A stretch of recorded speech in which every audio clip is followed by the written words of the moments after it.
जय हिंद साथियों, नमस्कार। ट्रिपल सी की इस क्लास में आज हम डिस्कस करेंगे ट्रिपल सी एग्जाम के लिए अति महत्वपूर्ण प्रश्न। यह सभी प्रश्न ट्रिपल सी की पिछली परीक्षाओं में सर्वाधिक पूछे गए प्रश्न हैं। इन क्वेश्चंस के साथ साथ मैं आपको एक्सप्लेन करके जो पॉइंट्स हैं वह भी समझाऊंगा, इसीलिए वीडियो को ध्यान से लास्ट तक आप जरूर देखिएगा। साथ ही साथ दोस्तों, आपकी तैयारी कितनी अच्छी हुई है अगर आप ये देखना चाहते हैं या फिर आपकी तैयारी बिल्कुल भी नहीं हुई है तो इसके लिए मैंने ट्रिपल सी की 1100 प्रश्नों की महामैराथन क्लास कराई है। उसे एग्जाम से पहले आप जरूर देखिएगा। अगर तैयारी हुई है तो आप मॉक टेस्ट के रूप में उसे लीजिएगा और तैयारी नहीं हुई है तो आप सारे कॉन्सेप्ट को क्लियर करते हुए वहां से चलिएगा। तो टाइम वेस्ट ना करते हुए चलिए शुरू करते हैं आज की ये क्लास, क्योंकि सीधी बात नो बकवास, यही है अभय एक्सेल की class. Let's begin in this topic.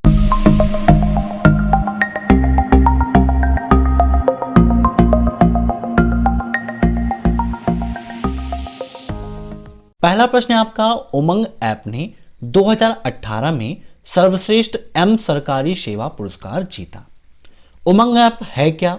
यह क्वेश्चन आपके एग्जाम में काफी पूछा जाता है। उमंग का फुल फॉर्म क्या होता है, उमंग में एन क्या प्रेजेंट करता है, ये सारे क्वेश्चंस ट्रिपल सी एग्जाम में पूछे जाते हैं। तो उमंग भारत सरकार के द्वारा जारी किया गया एक ऐप है जहां पर सरकार की जो भी सेवाएं हैं जिसे गवर्नमेंट अपनी जनता को प्रोवाइड करती है उन सभी का कलेक्शन उमंग में आपको मिल जाता है। उमंग का फुल फॉर्म आप नोट कर लीजिएगा, the unified mobile application for new age governance. तो यहां पर एन क्या प्रेजेंट कर रहा है, न्यू एज को प्रेजेंट कर रहा है। और यह कथन बिल्कुल सत्य है कि उमंग ऐप को 2018 में best M government service award मिला था। तो यहां पर इसका राइट आंसर हो जाएगा ऑप्शन सेकेंड, ट्रू। एक चीज को आप ध्यान में रखिएगा, ट्रिपल सी एग्जाम में कभी कभी फर्स्ट ऑप्शन में फॉल्स दे देता है और कभी कभी ट्रू दे देता है। तो आप एकदम केयरफुल, ठीक है, एकदम ध्यान देकर अपने एग्जाम को दीजिएगा कि फर्स्ट में ट्रू है या फिर फॉल्स है।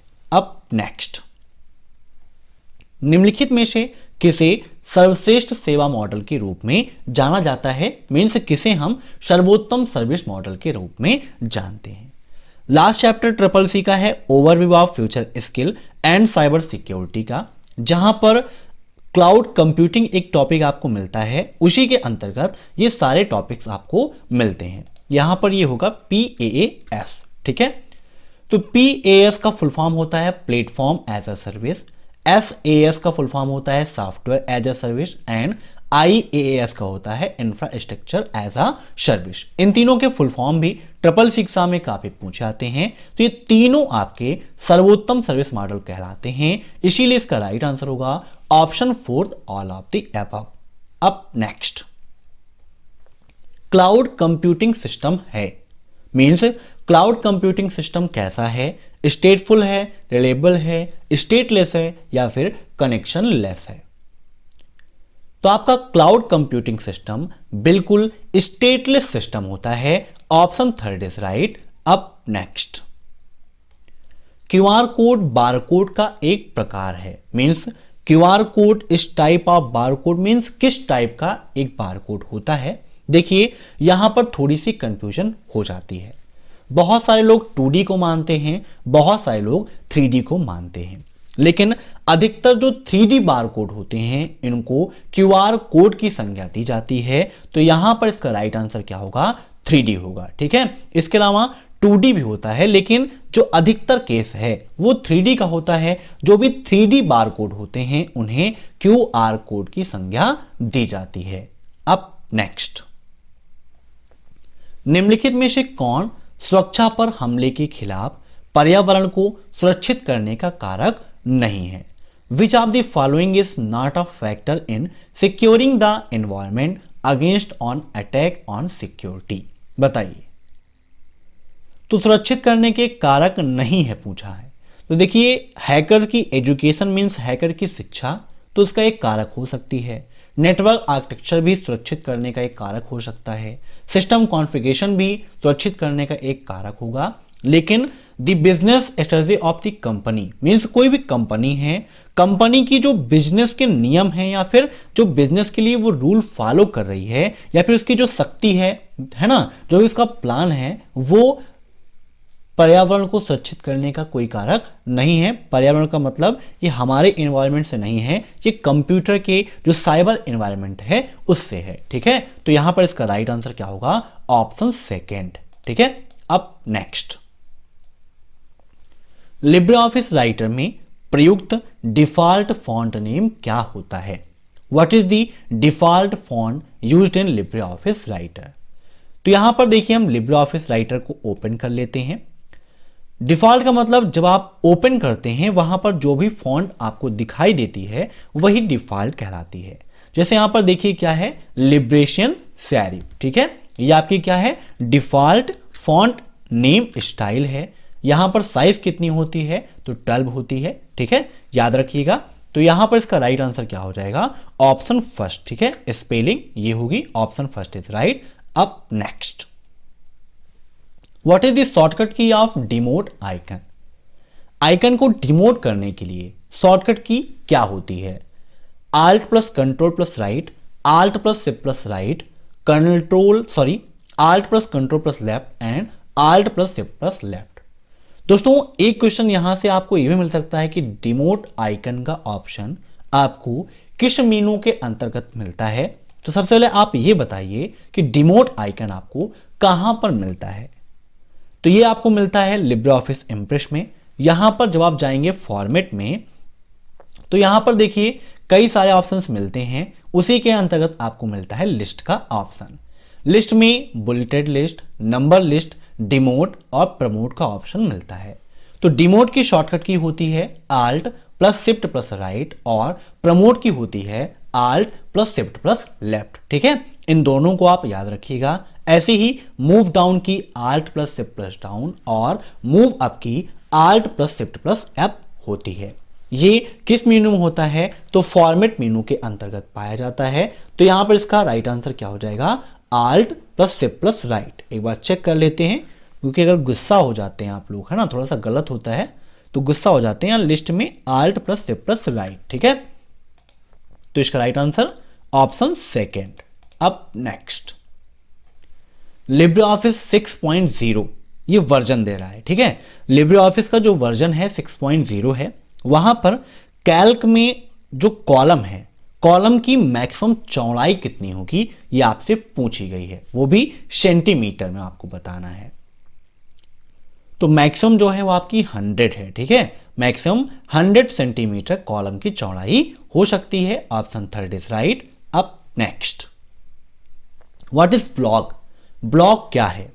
एक ऑनलाइन डेटा डायरी है, एक आर्टिकल है, एक इंस्टेंट मैसेज है या फिर इनमें से कोई नहीं? बताइए ब्लॉग क्या है? तो ब्लॉग एक हिसाब से ऑनलाइन डाटा डायरी होती है जहां पर आप पर डे अपनी डायरी लिखते हैं। जैसे कि आप हमारा ब्लॉग देख सकते हैं www.abhaexcelcomputer.blogspot.com। तो वहां पर जो भी कंटेंट्स हैं मैं रेगुलर पोस्ट करता रहता हूं, तो वो क्या है? हमारी एक ऑनलाइन डेटा डायरी होती है। अब नेक्स्ट, ASCII कितने बिट का होता है? ASCII है क्या? तो एक अमेरिकन कोड है आपका, और ये कितने बिट का होता है? तो 7 बिट का होता है। कितने का? 7 बिट का आपका ये होता है। कहीं कहीं आपको 8 भी मिल जाएगा, लेकिन राइट आंसर क्या है? 7 है। जब थोड़ा सा इंक्रीज होगा तो 8 हो जाएगा। जब 7 होगा तो वहां पर कैरेक्टर होंगे 128, और जब 8 बिट का होगा तो वहां पर 256 कैरेक्टर हो जाते हैं। दोनों में डिफरेंस है, तो आप कंफ्यूज बिल्कुल भी मत होइएगा। अब नेक्स्ट, जब आप एक प्रस्तुति खोलते हैं तो कौन सा टैब बाएं पैनल पर उपलब्ध नहीं है? प्रस्तुति का मतलब प्रेजेंटेशन। जब आप प्रेजेंटेशन को ओपन करते हैं तो वहां पर कौन सा टैब बाएं पैनल पर उपलब्ध नहीं होता है? Outline, slides, notes and all of the above. बताइए। तो यहां पर देखिए इंप्रेस ओपन है। ठीक है, तो इंप्रेस जब आपका ओपन है तो यहां पर देखिए आपको स्लाइड मिलता है और आउटलाइन मिलता है। दो चीजें मिलती हैं, एक स्लाइड और आउटलाइन मिलता है, लेकिन यहां पर नोट्स का कोई भी ऑप्शन नहीं होता है। ठीक है, ये जो है आपका ये स्लाइड पैनल कहलाता है। क्या कहलाता है? Slide pane. ठीक, याद रखिएगा। इसको जो डॉटेड है इसको हम बोलते हैं प्लेस होल्डर। क्या बोलते हैं? Place holder. तो बाय डिफॉल्ट आपको 2 प्लेस होल्डर यहां पर मिलते हैं। तो यहां पर इसका राइट आंसर क्या हो जाएगा? Option third, notes. ठीक है, याद कर लीजिएगा।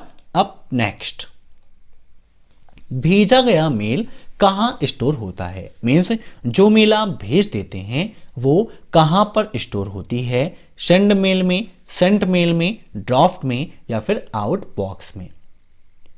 दोस्तों, जो मेल भेजी जा चुकी है वो सेंट मेल में स्टोर होती है, याद रखिएगा। ड्राफ्ट में क्या होता है? जो मेल हम नहीं भेजते हैं, सेव कर देते हैं, वो ड्राफ्ट में होती है। आउट बॉक्स में जो मेल भेजी जा रही है वो स्टोर होती है। अब नेक्स्ट, निम्नलिखित में से कौन सा अनुभाग स्लाइड लेआउट में मौजूद नहीं है? बताइए। Which of the following section does not exist in a slide layout? तो देखिए, स्लाइड लेआउट में आपको टाइटल्स मिलेगा, लिस्ट मिलेगा, चार्ट मिलेगा, लेकिन वहां पर एनिमेशन आपको नहीं मिलेगा। तो राइट आंसर इसका हो जाएगा ऑप्शन 4, एनिमेशन। अब नेक्स्ट, हाफ डुप्लेक्स में डेटा संचार की गति 2 दिशात्मक होती है, ट्रू या false? Half duplex, full duplex और सिंप्लेक्स, ये 3 चीजें आपकी यहां पर होती हैं और काफी इंपॉर्टेंट है। तो बिल्कुल सही है, हाफ डुप्लेक्स में डेटा संचार की गति 2 दिशात्मक होती है, लेकिन दोनों दिशाओं में एक साथ डाटा नहीं जाता है, एक समय में एक ही दिशा में जाता है। ठीक है, अब नेक्स्ट, निम्न में से किसके द्वारा इंटरनेट से एक कंप्यूटर पर काम करते हुए विश्व के किसी भी जगह पर स्थित कंप्यूटर को एक्सेस कर सकते हैं? बताइए।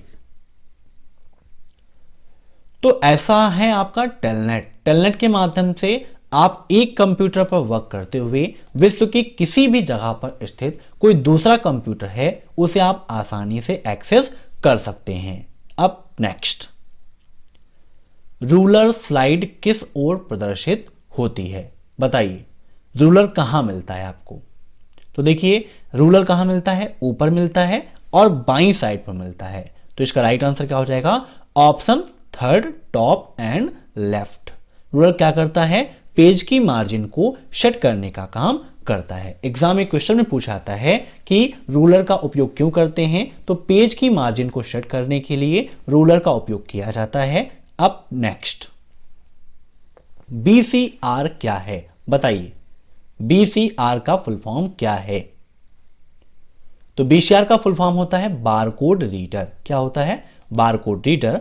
Option second is right. अब नेक्स्ट, पेटीएम संबंधित है वोडाफोन से, एयरटेल से, जियो से या फिर खुद के पर्सनल बैंक से? प्रेजेंट टाइम पर आप सभी सुनते हैं पेटीएम पेमेंट बैंक। तो पेटीएम क्या है? खुद की एक पर्सनल बैंक है। इसका किसी भी सिम से मतलब नहीं है या किसी भी नेटवर्क ऑपरेटर से कोई मतलब नहीं है, ये खुद का एक पर्सनल बैंक है। अब नेक्स्ट, एनिएक के जनक कौन है? बताइए। एनिएक आपके लिए काफी इंपॉर्टेंट है, प्रीवियस क्लास में मैंने इसके बारे में एक्सप्लेन करके आपको समझाया था। एनिएक के जनक कौन है? तो जॉन मुचली और जेपी एकर्ट, ये दोनों लोग हैं एनिएक के जनक। दोनों लोगों ने मिलकर इसकी खोज की थी। तो इसका राइट आंसर हो जाएगा ऑप्शन 4, ए एंड बी दोनों। अब next, what is ISDN? ISDN क्या है? बताइए। Integrated service digital network, international service digital network, integrated system digital network या फिर इंटीग्रेटेड सर्विस डेटा नेटवर्क? बताइए। काफी इंपॉर्टेंट है आपका ये। तो ISDN का फुल फॉर्म होता है इंटीग्रेटेड सर्विस डिजिटल नेटवर्क। दोस्तों, ट्रिपल सी एग्जाम में काफी सारे फुल फॉर्म भी पूछे जाते हैं, इसीलिए जो मैंने आपके लिए ई बुक बनाई है जिसकी लिंक मैंने वीडियो के नीचे दे रखी है, वहां पर ट्रिपल सी के कंप्लीट सिलेबस के साथ साथ आपको फुल फॉर्म्स, लिब्रे ऑफिस की शॉर्टकट कीज, लाइनस की कमांड, फाउंडर नेम, एक कंप्लीट पैकेज दिया है जिसको पढ़ के आप आसानी से ट्रिपल सी एग्जाम को टॉप कर सकते हैं। अब नेक्स्ट, लिब्रे ऑफिस में न्यूनतम रो और कॉलम की संख्या क्या है। यहाँ पर पूछा है न्यूनतम, मतलब मिनिमम कितना हो सकता है। यहाँ पर देखिए राइटर, कैल्क और इम्प्रेस नहीं दिया है, ठीक है। कैल्क में क्या होता है, ऑलरेडी रो और कॉलम होती हैं। रो की संख्या 10,48,576 है, ना उससे ज़्यादा होगा ना कम होगा। आप जितनी चाहें यूज कर सकते हैं, वो अलग की बात है। तो यहाँ पर हम इंसर्ट करने वाला देखते हैं कि हम कोई टेबल इंसर्ट करते हैं तो वहाँ पर रो और कॉलम कितने होते हैं। टेबल इंसर्ट करने की शॉर्टकट की क्या होती है, यह भी ट्रिपल सी एग्जाम में काफ़ी पूछी जाती है। तो यहाँ पर हम टेबल पर जाएंगे, इंसर्ट टेबल पर क्लिक करेंगे तो Ctrl+F12 होती है। तो यहाँ पर देखिए अभी नेम में टेबल 1 लिखा है। एक क्वेश्चन यहाँ से पूछा जाता है कि क्या लिब्रे ऑफिस में हम टेबल को अपना नेम दे सकते हैं, तो बिल्कुल सही है, आप जो भी नेम देना चाहते हैं वो नेम यहाँ पर दे सकते हैं। बाय डिफॉल्ट में रो और कॉलम की संख्या कितनी होती है, यह भी ट्रिपल सी एग्जाम में पूछा जाता है। तो लिब्रे ऑफिस में बाय डिफॉल्ट रो और कॉलम की संख्या 2 होती है, मीन्स 2 रो और 2 कॉलम होते हैं। यहाँ पर मिनिमम करते हैं, देखिए यहाँ पर हम 1 करते हैं और 1 करते हैं। 1 पे हमने क्लिक किया और ओके कर दिया, तो यहाँ पर देखिए आपकी एक रो और एक कॉलम आ गया, ठीक है भाई। एक ही है तो एक ही रो एक ही कॉलम होगा, वहां पर कोई डिवाइडेंस नहीं होगी। अब हम ट्राई करते हैं 0 करके। टेबल पर जाते हैं, इंसर्ट टेबल, यहां पर अगर हम 1 कर देते हैं और 0 कर देंगे तो भी आपका 1 ही आएगा, ठीक है। तो इसीलिए यहां पर आप न्यूनतम क्या मान सकते हैं, 1 और 1, एक रो और एक कॉलम, यही न्यूनतम हो सकता है, इससे कम आपका नहीं हो सकता है। तो ये थे आज के अति महत्वपूर्ण प्रश्न। मैं आशा करता हूं कि आपको यह क्लास पसंद आई होगी। अगर आपको यह क्लास पसंद आई हो तो वीडियो को लाइक जरूर करिएगा, साथ ही साथ कमेंट बॉक्स में अपना सुझाव जरूर दीजिएगा और ये क्लास कैसी लगी ये भी आप जरूर बताइएगा। Thanks for watching my video. फिर मिलते हैं नेक्स्ट क्लास में, तब तक के लिए बाय बाय।